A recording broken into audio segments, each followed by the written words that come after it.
અરેઠ તાલુકાના તરકેશ્વર ગામે તથા આજુબાજુના વિસ્તારમાં પીવા માટેનું પાણી પૂરું પાડવા 11 લાખ લીટર પાણીની ટાંકીનું નિર્માણ કરવામાં આવ્યું છે। આ ટાંકીના લોકાર્પણ પહેલા ભોય ભેગી થઈ જતા કમલમમાં કેટલા રૂપિયા ખવાયાનો આનંદ ચૌધરીએ આક્ષેપ કરાતા સીબીઆઈ દ્વારા તપાસની માંગ કરી છે।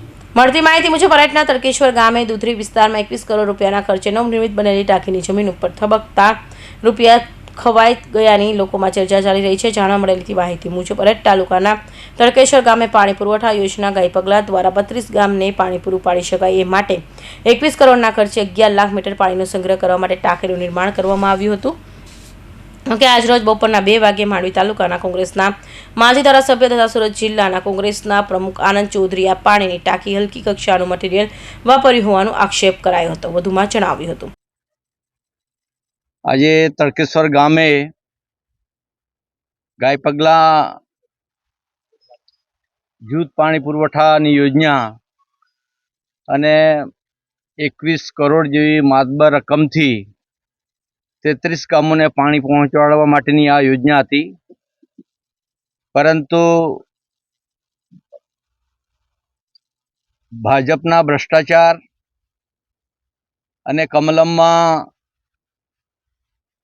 પહેલે વર્ક ઓર્ડર પહેલાં 40% પહોંચાડવાની જે અમે વારંવાર રજૂઆતો કરીએ છીએ અને લોકોમાં જાગૃતિ માટે કરીએ છીએ, પરંતુ આ તમે પાછળ જોઈ શકો છો કે 21 કરોડની માતબર રકમની જે ટાંકી બનેલી ભૂગર્ભ જળ સાથે અને 33 ગામોને પહોંચાડવાની યોજના હતી, પણ ટેસ્ટિંગ વખતે ધરાશાયી થઈ છે। ખાલી 9 લાખ લીટર પાણી ભરવામાં આવ્યું અને એમાં મર્યાદા 11 લાખ લીટરની હતી, પરંતુ 9 લાખ સુધી પહોંચતા ટાંકી આ ધરાશાયી થઈ છે અને પ્રજાના પૈસા પાણીમાં વહ્યા છે।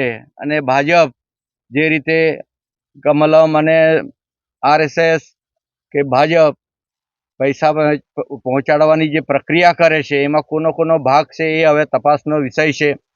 માન્ય સિંચાઈ મંત્રી સી આર પાટીલ એ પણ અહીંયા તરકેશ્વરમાં ખાતમુહૂર્ત માટે આવેલા અને એમણે આ ખાતમુહૂર્ત કરેલું, પરંતુ આ નિર્માણાધીન ટાંકી અને ટેસ્ટિંગ વખતે જે ધરાશાયી થઈ છે એના માટે કોણ જવાબદાર?